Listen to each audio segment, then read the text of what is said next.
మన సిఎంఆర్ జ్యువెలరీలో శ్రావణ స్వర్ణోత్సవం అన్ని రకాల 22 క్యారెట్ హాల్మార్క్ బంగారు ఆభరణాలపై గ్రాముకు 888 రూపాయల వరకు తగ్గింపు. నేపాల్, చైనా, టిబెట్ సరిహద్దు హిమాలయాల్లో సంభవించిన అతిపెద్ద జల ప్రళయం తీవ్ర వినాశనాన్ని సృష్టించింది.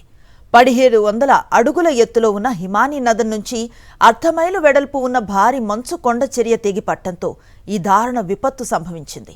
5.2 తీవ్రతతో భూకంపం వచ్చినంత స్థాయిలో విరుచుకుపడిన ఈ ప్రవాహంలో ఇప్పటి వరకు 160 మందికి పైగా ప్రాణాలు కోల్పోగా వందలాది మంది గల్లంతయ్యారు. నీరు, మంచు, రాళ్లతో కూడిన భయంకరమైన ఉప్పెన గ్రామాలు, వంతెనలను ముంచెత్తిన ఉదంతంపై సాక్షి టీవీ ప్రత్యేక కథనం.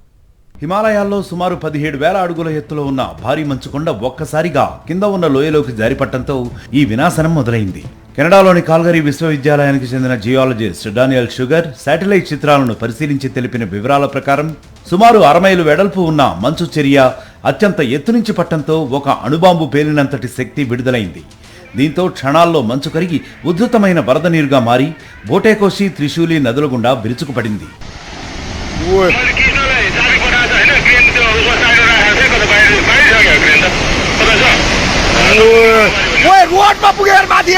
సరిహద్దుల్లోని చైనా ఇమిగ్రేషన్ పోర్ట్ గైరోంగ్ వద్ద పరిస్థితి అత్యంత దారుణంగా మారింది.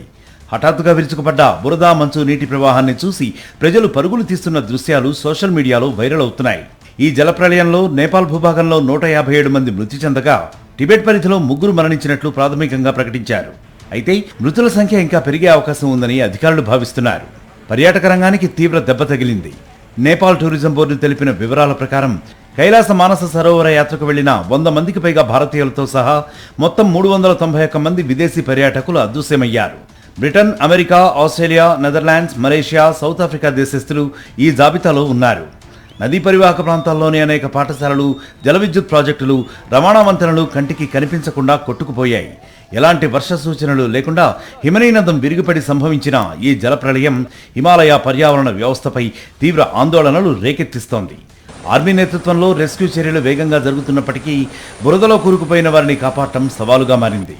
గల్లంతైన పర్యాటకులు, స్థానికులు క్షేమంగా తిరిగి రావాలని ప్రపంచవ్యాప్తంగా ప్రార్థిస్తున్నారు. पूरा डैम फुटेर आयो यार, पूरा चाइना को डैम फुटेर आ रहा है. హిమాలయ దేశం నేపాల్పై జల ఖడ్గం విరుచుకుపడింది. టిబెట్లో మొదలైన వరద, బురద, ఉప్పెన ఉరుములేని మెరుపులా వచ్చి నేపాల్ మధ్య ప్రాంతాన్ని తుడిచిపెట్టేసింది. గ్రామాలు, పట్టణాలు జల సమాధయ్యాయి. 160 మందికి పైగా మృతి చెందారు. 750 మందికి పైగా గల్లంతయ్యారు.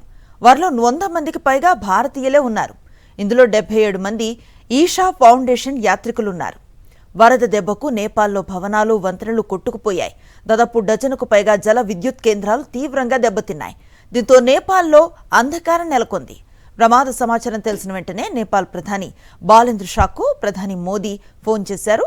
అన్ని రకాల సాయం అందిస్తామని హామీ ఇచ్చారు.